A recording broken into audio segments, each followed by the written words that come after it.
Dreamscape presents The Appointment by Dylan Young, narrated by Mark Topping.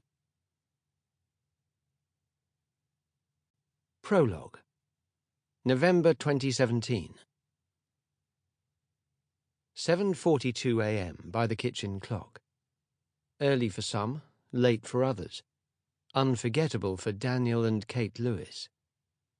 There were all sorts of reasons for that, but the one that would go around and around in their heads in the dead of night hours, with sleep a long-forgotten thing, was that 7:42 a.m. was the moment Dan turned towards the stairs.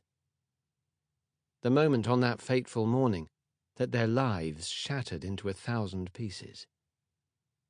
At 7:30 a.m. Dan and Kate had sneaked downstairs, hardly daring to believe their luck. The first time Theo had slept through. The first time he had not woken with that plaintive mewling cry between 5 and 6 a.m. A cry that meant one of them would clamber out of bed and feel their way along the landing to his room, reach in to lift out the warm, solid body, with its little arms stretched up, and tiptoe softly downstairs.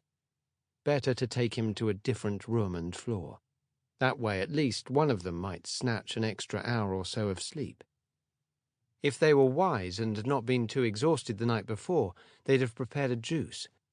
Diluted coconut water was Kate's current preference. Prevent dehydration and urinary tract infections and give your little one a healthy skin, as recommended on the momandtot.com website. And what they didn't know about nutrition wasn't worth blogging about, according to Kate. Dan, the skeptical medic, had his doubts about the claims but didn't object, because Theo liked the stuff, and at 5 a.m. that was all that mattered.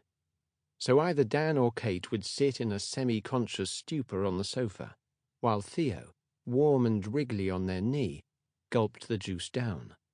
After that there would be a familiar story from a favourite book, anything but Oi Frog because that was too giggly, and with a bit of luck Theo might go back to sleep.